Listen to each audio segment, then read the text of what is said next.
Assalamualaikum warahmatullahi wabarakatuh. Bismillah walhamdulillah wassalatu wassalamu ala rasulillah Sayyidina Muhammad ibn Abdullah wa ala alihi wa sahbihi wa man tabi'ahu wa man walah. Subhanaka la ilma lana illa ma 'allamtana innaka antal alimul hakim. Rabbi shrah li sadri wa yassir li amri wahlul 'uqdatam min lisani yafqahu qawli. Rabbi yassir wa la tu'assir wa tammim lana minka bil khair bi rahmatika ya arhamar rahimin. Alhamdulillah, hadirin jamaah salat maghrib yang sama-sama dirahmati dan dimuliakan Allah Subhanahu wa taala. Alhamdulillah, puja dan syukur kita mari senantiasa kita haturkan dan limpahkan kehadirat Rabb kita, pencipta kita, Allah Jalla Jalaluhu wa 'azamat haibatuhu, atas segala bentuk karunia-Nya, hidayahnya, taufiknya yang senantiasa tercurahkan dan terlimpahkan kepada kita semua, sehingga sampai saat ini kita kembali bisa sama-sama duduk hadir di majelis yang mulia, di waktu yang mulia, di tempat yang mulia. Ini semua karena hidayah taufik daripada Allah Subhanahu wa taala. Maka kita bersyukur dengan sangat kepada Allah Subhanahu wa taala atas karunia ini. Minta senantiasa mohon kepada Allah Subhanahu wa taala supaya Allah senantiasa berikan tetap keistiqomahan dalam hati kita, kemudahan-kemudahan dalam langkah kita, dan senantiasa Allah berikan kepada kita terus kesehatan dan keafiatan sehingga tetap bisa hadir di majelis-majelis mulia. Kemudian jemaahkan Allah Subhanahu wa taala salawat serta salam tidak pula berhenti kita haturkan dan hadiahkan kepada junjungan kita Nabi Agung Mustafa Muhammad sallallahu alaihi wasallam, yang sama-sama kita semua tahu bagaimana agung dan besarnya pengorbanan beliau kepada kita semua, yang alhamdulillah hingga sampai saat ini, sampai detik ini kita masih sama-sama bisa menikmati iman, nikmat Islam yang dengannya kita mulia di dunia, mulia akhirat. Itu sebabnya karena barokah daripada jasanya Nabi kita Mustafa sallallahu alaihi wasallam.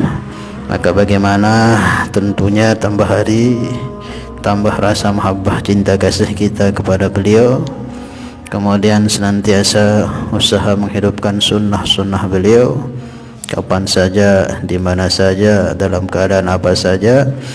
Kemudian senantiasa perbanyak membaca salawat dan salam kepada beliau. Oke, insyaallah sama-sama kita baca salawat. Sallallahu rabbuna ala nuril mubin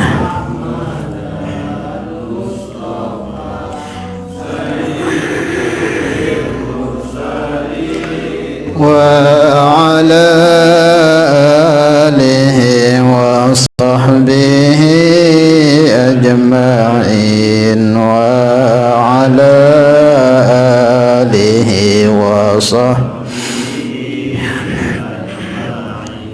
Sallallahu rabbuna ala nuril mubin Ahmad al-Mustafa mursalin wa ala وصحبه أجمعين وعلى آله وصحبه أجمعين صلى الله ربنا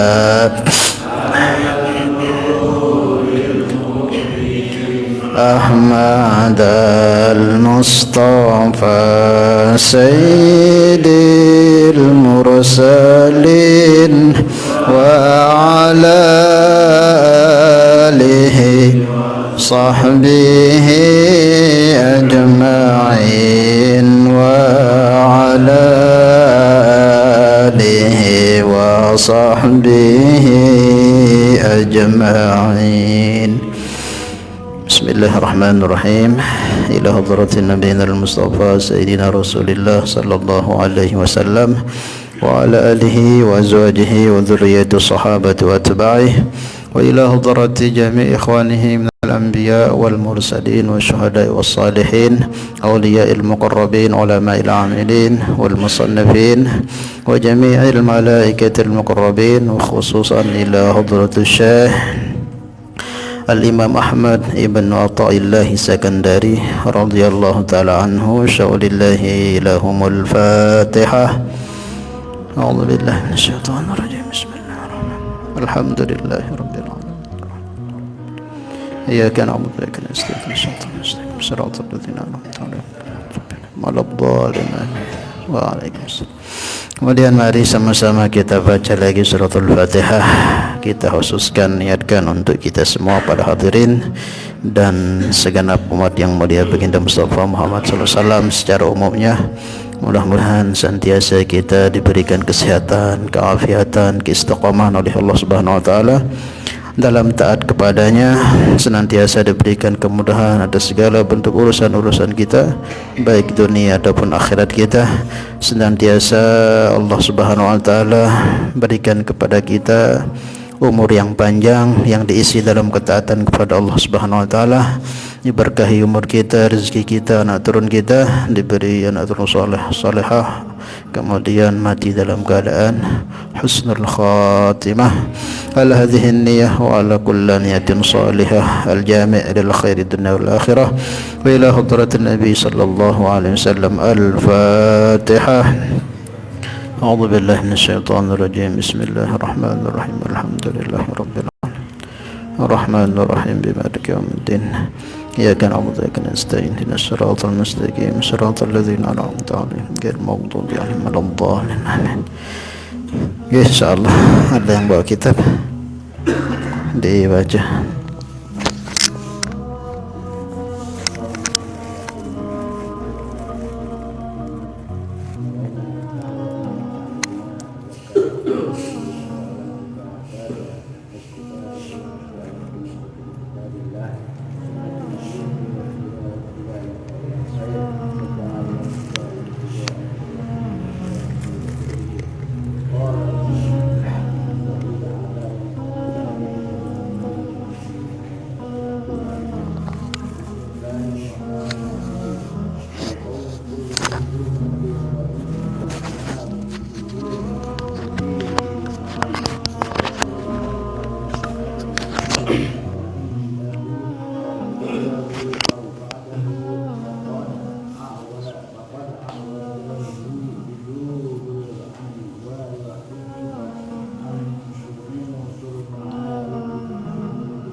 Bismillahirrahmanirrahim. Nawaina ta'allum wa ta'lim, tadhakkur wa tadhkir, nafa' wal intifa', ifada wa istifada, wa hatha 'ala tamassuki bi kitabillah wa sunnati nabiyhi wa dilalata ila al-khair wa du'a ila al-huda ibtigha'a mardatihi thawabihi wa qurbihi. Amin. Qala al-muallif rahimahullahu ta'ala alayhi wa nafa'ana Allah bihi wa bi 'ulumihi fid dunya wal akhirah. InsyaAllah malam ini kita lanjutkan kajian kita kitab Al-Hikam Al-Ata'i, masuk ke hikmah yang ke-14. Ini kita yang baca dulu, mengulang yang tadi. Bismillahirrahmanirrahim. Bunyi hikmahnya, al-kaunu kulluhu zulmatun wa innama anaruhu zuhurul haqqi bihi faman ra'al kauna wa lam yashhadhu fihi aw indahu aw qablahu aw ba'dahu faqad a'wazahu wujudul anwar wa hujibat anhu syumusul ma'arib bisuhubil athari. Nah, hikmah ini mungkin agak sedikit susah ini untuk kita pahami. Makanya mudah-mudahan Allah Subhanahu wa taala berikan kita kemudahan untuk, terutama tiang, untuk bisa menyampaikan, dan para jamaah untuk bisa menyimak, karena takut nanti salah paham. Dan ini sangkut pautnya tentang batiniah. Bismillahirrahmanirrahim. Al-kaun, kaun ini ya selain Allah itu namanya kaun, alam semesta ini, makhluklah, hawadis, kulluhu semuanya, zulmatun adalah gelap, wa innama anarahu dan sesungguhnya yang meneranginya, yang menerangi kaun tadi, alam semesta yang gelap itu, zuhurul haqqi bihi, yaitu nampaknya al-haq. Al-haq ini siapa maksudnya? Allah, bihi, nampaknya Allah di dalam alam semesta tersebut. Nah, itulah yang menjadi sebab bercahayanya alam semesta. Cuman ulama di sini ada macam-macam memaknakan zulmah sini. Ada yang memaknakan amal kita, bisa jadi amal manusianya semuanya sesat jika dibarengi amal itu dengan mengingat Allah, baru amal itu akan benar, tidak membawa kesesatan. Ada yang mengatakan zulmah di sini tidak ada, alam semesta ini tidak ada, yang ada hanyalah Allah yang maha hak. Jadi seperti itu. Al-kaunu kulluhu zulmatun, nanti kita jelaskan. Dan banyak juga ulama-ulama yang memaknakan kaun ini macam-macam. Kegelapan juga itu macam-macam, bisa berupa amal, bisa memang alam semesta memang enggak ada. Semua ada karena diadakan oleh Allah. Faman ra'a al-kauna, maka siapa yang telah melihat kaun, alam semesta ini, dia pandang alam semesta, walam yashhadhu bihi, akan tetapi dia belum mampu menyaksikan al-haq Allah itu bihi, di alam semesta itu. Maknanya ini orang mata hatinya masih tertutup, sehingga dia lihat kaun alam semesta ini, ya alam semesta dilihat begitu, bihi, di dalam semesta ini. Dia belum mampu membuka tabir dia punya hati itu untuk menyaksikan di sana ada kudratullah. Lihat makhluk ya makhluk gitu, lihat kambing ya kambing gitu, lihat orang ya orang gitu. Bihi, di dalam kaun alam semesta, au indahu, atau di sisinya, apa yang dekat dengan dirinya, au qablahu, atau sebelumnya, au ba'dahu, atau selepasnya. Maknanya ya dilihat makhluk ya makhluk tok, entah di dekatnya, entah dalam dirinya, entah sebelumnya atau sesudahnya, nanti selepas, mungkin selepas kematiannya atau selepas nanti ketika sampai akhirat. Maka orang seperti itu yang belum mampu membuka tabir hatinya untuk menyaksikan al-haq Allah dalam setiap kaun, keadaan makhluk ini, faqad a'wazahu wujudul anwar, maka sungguh melemahkannya keberadaan cahaya tersebut. Jadi karena cahaya itu begitu terang, sehingga kalah dia. Yang dilihat dalam pergerakan makhluk, entah dalam dirinya, dalam alam semesta, dalam kawannya, dalam anaknya, dalam istri dan sebagainya, ya yang dipahami ya dia sudah belum bisa hatinya menisbatkan itu semua ada diadakan, gerak digerakkan oleh Allah, maka orang tersebut lemah dengan sebab wujudnya cahaya tersebut. Wa hujibat, dan dia terhijab anhu dari Allah syumsul ma'arib, matahari makrifat. Dan karena dia terhijab dengan cahaya tersebut, dengan dia lemah untuk mendapatkan cahaya tersebut, otomatis dia terhijab dari makrifat. Kalau dia belum mampu menzahirkan yang hak itu dalam semesta ini, maka tentu dia terhijab dari sinar, ini matahari, sinar daripada makrifat. Bi suhubil athari, dengan gelap gempitanya makhluk ini, alam semesta ini. Paham ya maksudnya? Itu terjemahnya. Jadi di sini ini Imam Ahmad Ibn Athaillah mengarahkan kita jalan untuk kita bisa dekat dengan Allah itu, betul-betul menjadi kekasih Allah itu, harus kita betul-betul memahami ada istilah syahadat batin nih. Dulu pernah yang jelaskan syahadat batin. Kalau syahadat zahir kan sering kita baca itu asyhadu alla ilaha illallah wa asyhadu anna Muhammadar Rasul, itu namanya syahadat zahir. Aku bersaksi bahwa tiada yang hak disembah kecuali Allah dan Nabi Muhammad adalah utusan Allah. Itu zahir, syahadat zahir.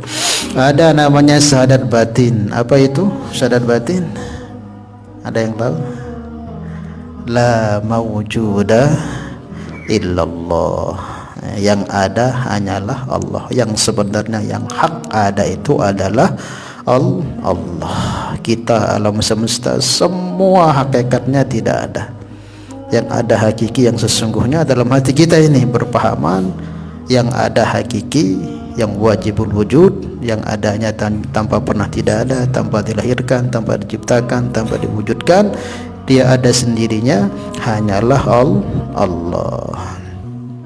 Maka dalam ilmu tasawuf itu ada istilah, jadi mungkin banyak yang belum pernah dengar atau yang belum dengar tapi belum tahu maksud. Ada istilah paham wahdatul wujud. Pernah dengar? Paham wahdatul wujud. Inilah diambilnya daripada makna syahadat batin, la mawjuda illallah, yang ada hanyalah Allah, yang lain-lain cuma diadakan. Wujudnya karena diwujudkan, gerak mampunya karena digerakkan dan dimampukan oleh Allah. Yang hakiki ada Allah. Nah, ini dalam pemahaman wahdatul wujud ini kita manakan dulu bahwa zulmah di sini maksudnya kaun itu tidak ada. Nanti kita manakan yang perbuatan terakhir. Ini dulu maksudnya al-kaunu kulluhu zulmah. Alam semesta ini semuanya dulu tidak ada. Wa innama anarahu zuhurul haq, adanya karena sebab nampaknya zat yang maha hak, yang wajibul wujud itu. Asbab itulah makhluk-makhluk ini wujud. Nah, dalam pemahaman wahdatul wujud itu, ini mereka memang meyakini dalam hati mereka, dan semua para wali mereka punya paham seperti ini. Karena ini nggak bisa orang itu sampai kepada Allah tanpa melalui tahapan ini, yaitu dia mampu memandang dalam segala gerak-gerik makhluk ini, dalam dirinya pun bahwa makhluk itu ada diadakan, gerak digerakkan, wujud diwujudkan. Kalau belum mampu orang kok melihat itu, berarti masih terdinding dia punya diri dengan Allah. Walaupun dia banyak amal, tetapi selagi dia belum terbuka itu, yang beramal ya saya beramal, dia belum mampu menghadirkan bahwa dirinya ditolong oleh Allah. Ada orang bergerak, alam semesta terjadi apa-apa, belum dia disebutkan itu Allah, masih karena ini namanya orang terdinding, terhijab. Nah, orang akan bisa awal tahapan menjadi kekasih Allah, maka dia nafikan semua itu dalam dirinya, dalam alam semesta, semua daripada Allah Subhanahu wa ta'ala. Cuman dalam memahami wahdatul wujud ini orang terbagi menjadi tiga. Ada yang benar lolos jadi kekasih Allah, jadi para wali. Ada yang enggak kuat akalnya, jadi majdub dia. Majdub ini tahu? Kekasih Allah tapi karena seperti orang gila. Ada yang terakhir ini yang memahami wahdatul wujud salah, keliru, tersesat. Nah, contohnya yang pertama nih kita yang jelaskan. Yang benar, yang berpahaman wajibul wujud, yang sampai menjadikan dia kekasih Allah itu memang dia mampu menafikan segala-galanya, semua daripada Allah, entah dalam dirinya atau di luar dirinya atau alam semesta ini, semua ada diadakan, wujudnya diwujudkan oleh Allah Subhanahu wa taala. Itu diterapkan dalam hatinya. Nah, orang seperti ini aman keadaannya, dan dia mampu menempatkan mana itu makhluk, mana itu khalik. Orang yang berpahaman seperti ini lurus dia. Kalau bahasa keterangan para ulama itu batinuhu ma'allah wa zahiruhu ma'al khalqi. Memang dia berhadapan dengan makhluk, zahirnya dia ngomong, tapi dalam dirinya dia bercakap hanya dengan Tuhannya. Karena dianggapnya semua tidak ada, yang hak ada Allah, tapi zahirnya seperti itu. Nanti beda penjelasannya dengan yang terakhir nanti. Apapun dia kerjakan itu hakikatnya dia tanamkan, dia sedang bermuamalah dengan Allah. Dengan siapapun dia, dengan istri, dengan anak, dengan pekerjaannya, dengan apapun, hakikatnya dia bermuamalah dengan zat yang wajibul wujud. Lagu zahirnya dengan makhluk. Nah, itulah namanya aulia Allah. Zahirnya dia dengan makhluk, tapi hatinya dengan Allah. Tapi tetap dia posisikan. Nanti ada yang terakhir indah, memang dia semua dari Allah, lagu berlebihan. Nanti itu yang jelaskan. Paham ini ya? Nah, selagi kita belum bisa menghadirkan itu, berarti kita terhalang, terdinding, terhijab, maka tidak akan pernah kita bisa mencapai kedekatan kepada Allah. Karena kita lihat makhluk, ya makhluk yang berbuat. Nah, orang seperti ini nih rentan terkena penyakit yang akan merusak amal. Walaupun dia banyak berbuat kebaikan, walaupun ahli buat kebaikan, tetapi kok belum bisa terbuka ini hijab. Fata'atuhu maksiatun, kata ulama. Taatnya aja maksiat orang seperti ini. Orang yang belum terbuka hijab. Bisa dipahami nih ya? Nah, ini kan kita ngaji tasawuf nih, tasawuf. Makanya usahakan dibenar-benarkan cara pemahamannya. Kalau nggak paham ditanyakan nanti takut-takut yang salah paham berarti ustadznya suruh maksiat deh. Paham ya? Nah, orang yang belum terbuka hijab seperti ini, yang dilihat makhluk, yang dibelamar karena dia punya kekuatan, ada orang mencacinya ya karena dia yang berbuat, ada orang memuji karena dia yang berbuat, belum bisa nisbatkan itu kepada Allah. Nah, orang seperti ini terhijab, terdinding, apapun dia buat mesti salah. Kalau salah otomatis salah, baiknya aja yang dia buat sudah salah. Fata'atuhu sayyi'atun, fata'atuhu minhu maksiyatun. Beramal aja dalam maksiat kepada Allah. Kenapa? Rentan dia dari kena penyakit hati. Kalau orang itu belum bisa terbuka hijab ini, ya aku ngajian ya karena aku pinter, aku sedekah ya karena aku berduit harta, aku belum bisa dinisbatkan aku. Dia beramal tapi dia maksiat kepada Allah. Itu beramal aja maksiat. Orang yang masih terdinding karena nggak akan lepas. Ada orang mencelanya, mencacinya, dia akan dendam sama orang itu.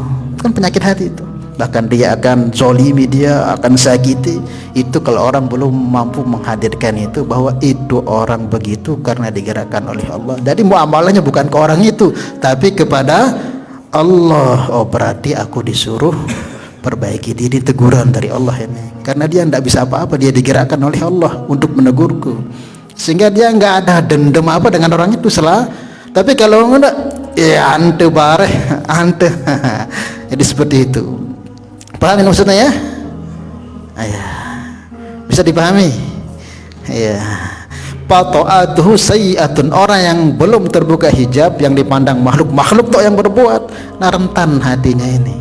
akan terkena sifat ujub, dengki, hasad, menzolimi. Karena apa? Dianggap ya makhluk itu yang berbuat. Alam semesta ini gempa ya karena alam semesta ini belum dia mampu menghadirkan di sana ada qudratullah, sehingga salahkan ini, salahkan ini, salahan ini.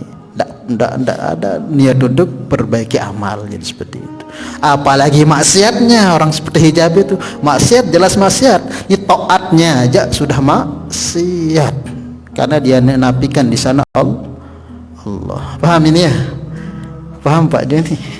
Ada ngadeng, ada ngadengan. Nah, orang punya pemahaman seperti ini selamat hatinya.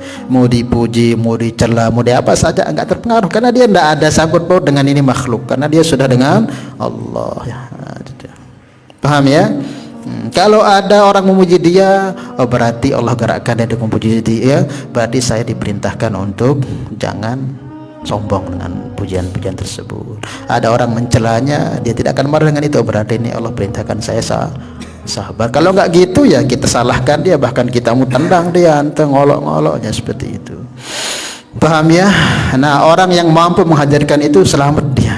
Maka awal dia akan menjadi kekasih Allah kalau dia terus jaga terus. Ini namanya ihsan. Makom tertinggi dalam ibadah kita ini ihsan. Makom tertinggi itu tatkala kita mampu melihat segala sesuatu itu di sana Allah tentu dengan mata hati, bukan mata ini, nggak bisa dengan mata hati kita.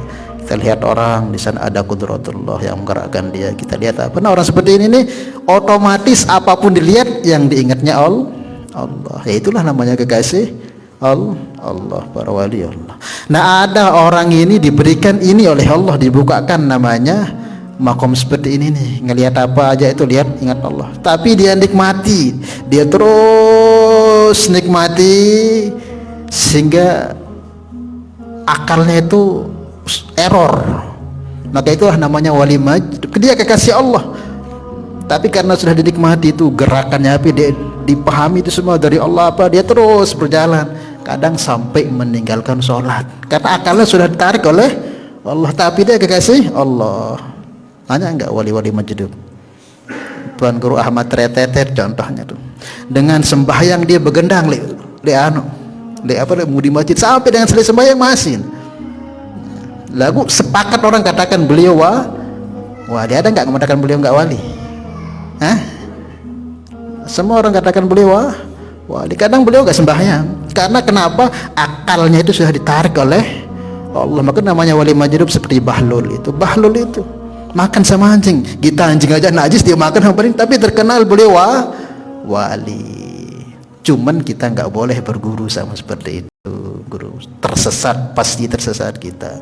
Cukup kita akui beliau wali, kekasih Allah, dan ambil berkahnya saja. Kalau berguru enggak boleh ke situ, tersesat kita. Karena orang seperti itu memang bukan salahnya, karena dia enggak sadar, dia berbuat seperti itu enggak sadar, akalnya sudah diambil oleh Allah. Sehingga orang kok diambil akalnya, syariat sudah enggak berlaku.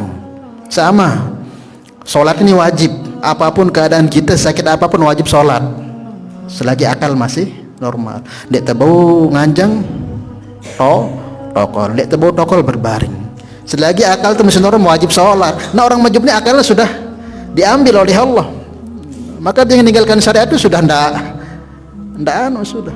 Cuman ada yang majdub itu selama-lamanya, ada yang setahun, ada yang 2 tahun, ada yang sebentar.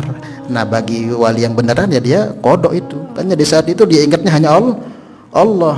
Tapi kok disadarkan dia ingat, oh berarti dia kodok itu. Wali seperti itu. Bukan salahnya dia, tapi memang Allah angkat dia punya. Paham ya? Kayaknya ada istilah wali majdub, wali yang akalnya diangkat oleh Allah, seperti Bahlul zaman dulu, Tuan Guru Ahmad itu kan banyak juga contoh-contohnya. Termasuk di Jakarta itu kan masih hidup sekarang Habib Syekhon itu. Wallahu alam. Nah, ada yang berpahaman wahdatul wujud itu yang keliru, yang terakhir ini. Dia berpahaman ya semua dari Allah, pokoknya semua dari Allah, pokoknya apapun itu, baik buruk, sampai menisbatkan yang macam-macam kepada Allah. Para nabi Allah ya, para nabi Allah, dari Allah semua sampai nanti kotoran Allah, comberan Allah, menyertai Allah, terlalu berlebihan. Namanya wahdatul wujud, dianggap semua Allah dari Allah, tetapi terlalu terlampau kelebihan sehingga semua sampai dirinya pun dikatakan Allah. Nah, ini wahdatul wujud yang tidak benar. Kalau ada yang seperti ini wajib kita musnahkan, walaupun dia wali. Tetapi kalau sudah bertentangan dengan syariat harus kita musnahkan walaupun dia seorang wali, karena syariat harus ditegakkan. Nah, kalau seperti itu sampai kan banyak itu. Ini asap rokok ini Allah nih, rokok sampai begitu. Ini makanan ini semua dianggapnya Allah. Nah, itu namanya wahdatul wujud yang keliru. Nah, sampai kotoran, sampah anggapnya Allah. Paham ya? Nah, yang kita ikuti apa? Ya memang semua diciptakan oleh Allah, semua bersumber dari Allah Subhanahu wa taala, tapi tetap kita posisikan kita ini makhluk, Allah itu khalik, walaupun semua daripada Allah. Walaupun semua kita lihat itu Allah semua, tapi tetap posisi kita jangan pernah mengaku diri kita sebagai Tuhan. Jangan pernah kita nisbatkan yang lengi-lengi dari Allah, walaupun hakikatnya seperti itu. Makanya syariat di sana harus kita zahirkan dan nampakkan. Paham ya? Maka orang kok melihat al-kaun, alam semesta ini, tapi dia nggak mampu menghadirkan di sana ada Allah yang mengaturnya, yang mengontrolnya, yang menjalankannya, entah di dalamnya atau di sisinya atau sebelum dan sesudahnya, maka orang ini terhijab namanya. Orang ini terhijab dengan wujudnya cahaya tersebut. Nah, kalau ini keadaan kita rentan, kita ini amal itu terkena kerusakan, akan tersesat. Paham ya? Walaupun banyak amal, tetapi ke orang bisa menzahirkan ini dianggap tidak benar didengar. Orang kok bisa menghadir ini, mampu melihat dalam makhluknya ini di sana ada al-haq Allah, fa maksiyatuhu hasanah katanya. Maksiatnya saja ini kebaikan. Kalau yang tadi itu taatnya aja maksiat. Nah, kalau orang ini mampu menghadirkan bahwa di balik semua ini ada Allah, ini maksiat yang dibuat itu suatu kebaikan. Dengar ini ya, biar nggak salah paham. Kenapa begitu? Karena mereka paham ketika mereka terjatuh ke dalam kemaksiatan itu sudah qudratullah yang dia tidak bisa hindari. Saya ini manusia, bukan nabi. Kalau sudah takdirkan terjatuh kemaksiatan, tidak akan bisa menghindar kita.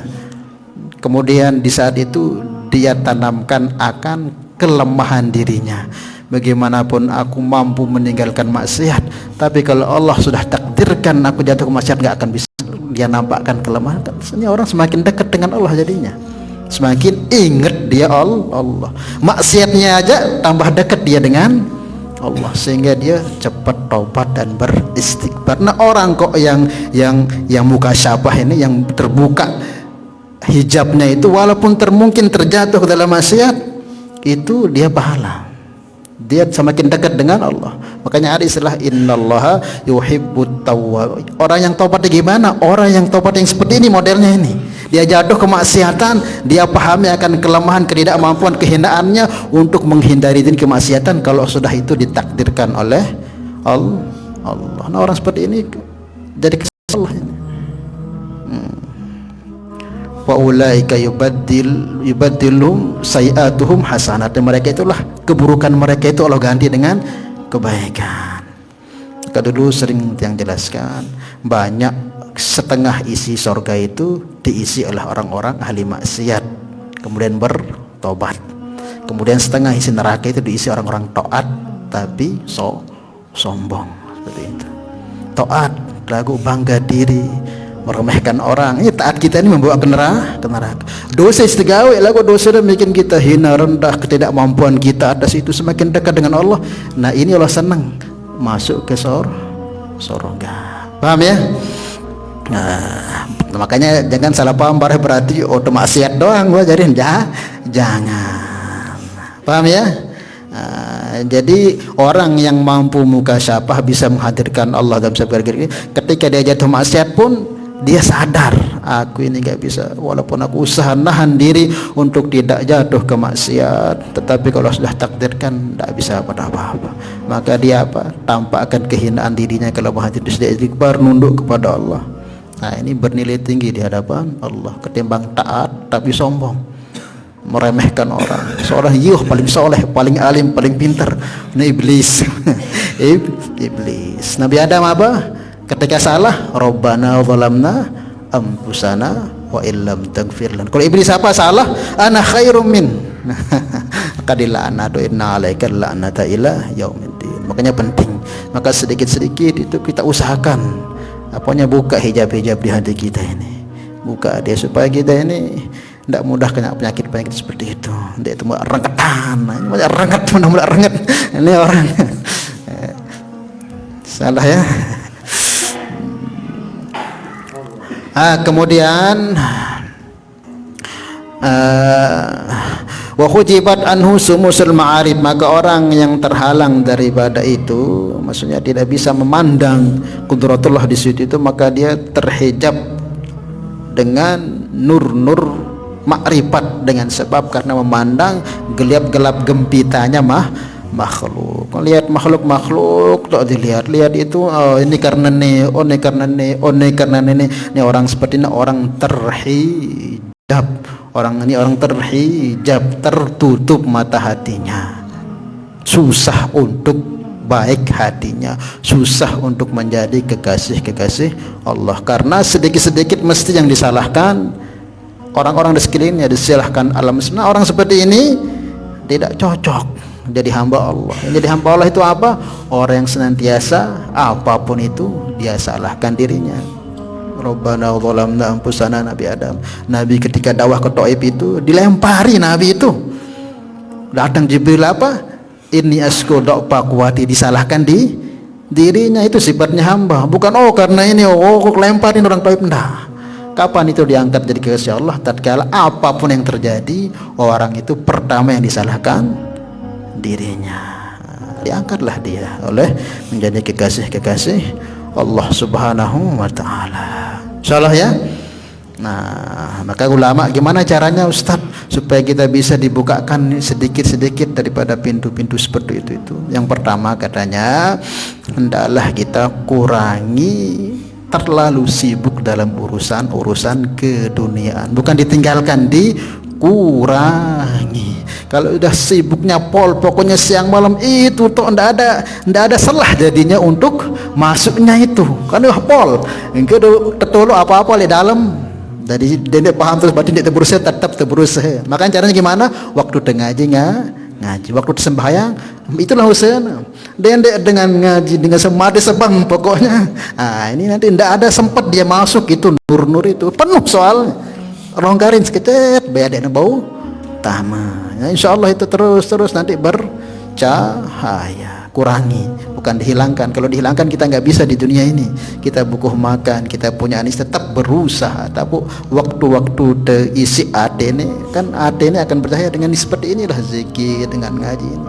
Tapi kalau penuh dengan dunia lama-lama mati nanti. Bahaya. Itu yang pertama, kurangi terlalu bersibuk dengan urusan keduniaan. Seperti yang kemarin yang jelaskan kan bagaimana dunia itu dilaknat. Kok itu kita polkan hati kita susah.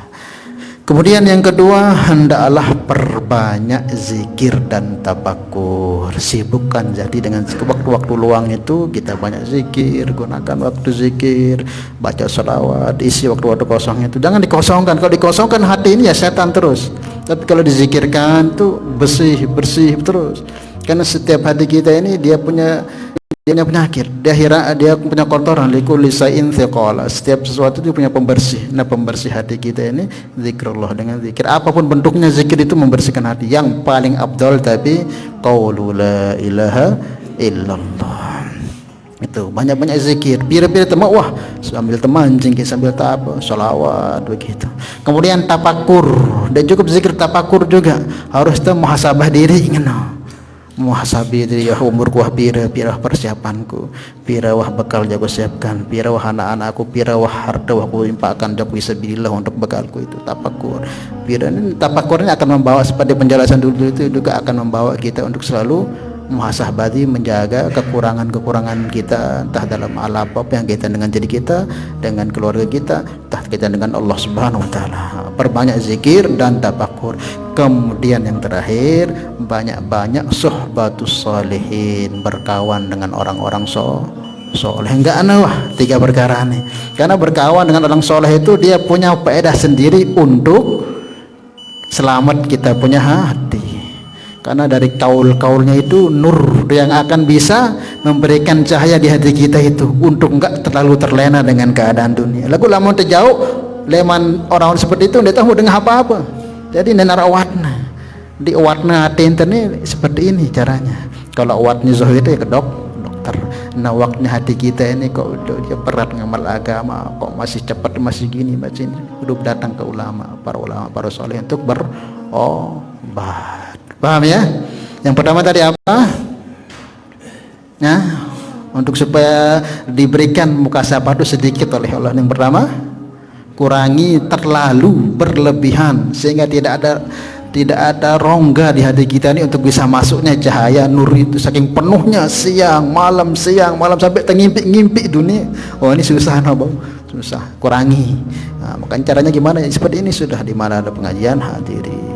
Insya Allah nggak mengurangi jatah rezeki kita itu, malah akan mendatangkan banyak barokah dalam rezeki kita karena dibarengi dengan taat kepada Allah. Kemudian juga dengan kita sibukkan dengan zikir, apapun bentuk zikir yang paling afdal untuk bersihkan hati ini la ilaha illallah, salawat, kemudian tafakur juga muhasabah 1-2 kali, mungkin merenung gitu.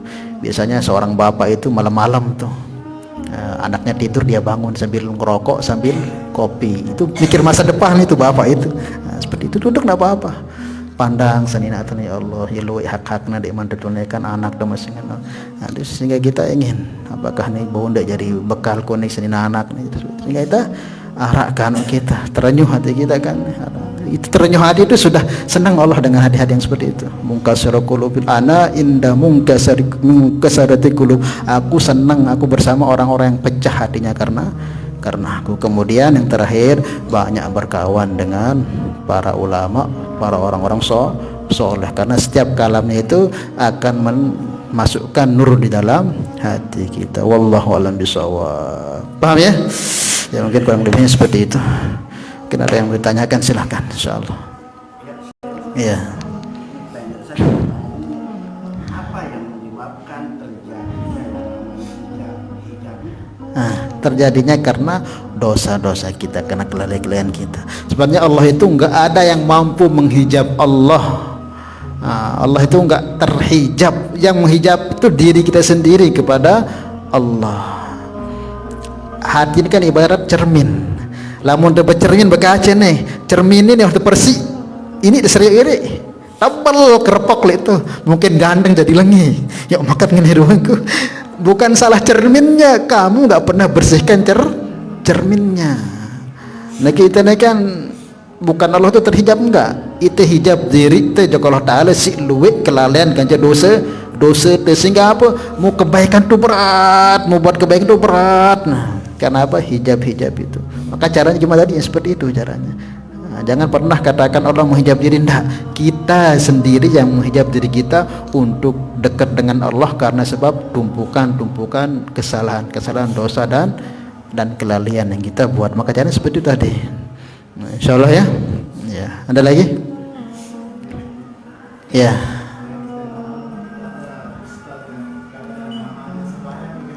Gimana? Ustadz yang namatin, bukan ustadz itu. Setan itu. Mau nampak sembahyang gimana? Rasulullah sampai mati sembahyang. Kok ada ustadz, bukan ustadz itu. Setan udah itu. Tidak ada orang namatin sembahyang. Nabi SAW itu sampai mati beliau. Tapi kalau memang ada kita lihat wali yang seperti itu, mungkin dia majdub. Dalam majdub itu akalnya dia, karena orang nggak berakal itu syariat nggak berlaku. Kapan berlaku syariat? Tatkala kita punya akal. Kok bisa kita bedakan ini haram, ini halal, kok tetap tegawe berdosa. Lagu dengan yang akal, apapun gawe ente tersiksa karena akal senang. Majdubi itu seperti itu, saking dekatnya dengan Allah sampai ingatnya Allah. Dia tahu, dia sadar apa yang gawe ini. Kadang sembahyang dia mau, kadang apa-apanya. Nah itu mana wali majdub. Nah kalau ada ustadz seperti itu, kalian ustadz. Tidak ada istilah orang nambatan sembahyang itu. Kapan nambatan sembahyang? Kalau sudah mati. Kalau Allah yang suruh kita tamatkan. Kapan Allah suruh? Ya kalau mati. Karena selepas mati itu nggak ada ibadah. Lepas mati itu balasan. Oke, salah masih. Salah itu. Kena lawan barang anu ngelor coba dengan lapah. Ingat-ingat doan besok ini udah besok. Ndek harus ngelakkan tuh peda jayo keloran besok ingat-ingat doang lamun inah tegawe ya ingat bohong. Allahu a'lam bishawab. Semoga Allah beri kepahaman kepada kita, sehingga Allah tambah makrifat kita kepada Allah Subhanahu wa taala. Allah buka hijab hati kita sehingga kita semakin dekat dengan Allah Subhanahu wa taala. Ala hadhihi niyyah wa ala kulli niyatin salihah. Al-Fatihah. Bismillahirrahmanirrahim. Alhamdulillahirabbil alamin. Arrahmanirrahim. Maliki yaumiddin. Iyyaka na'budu wa iyyaka nasta'in. Ihdinas siratal mustaqim. Siratal ladzina an'amta 'alaihim. Salatullah salamullah ala Rasulillah. Salatullah salamullah ala Yasin Habibillah. Tawassalna bismillah wa bil hadi Rasulillah wa kulli mujahidin lillah bi ahlil badri ya Allah. Subhanallah bihamdihi subhanallah bihamdika asyhadu an la ilaha illa anta astaghfiruka wa atubu ilaik. Wassalamualaikum warahmatullahi wabarakatuh.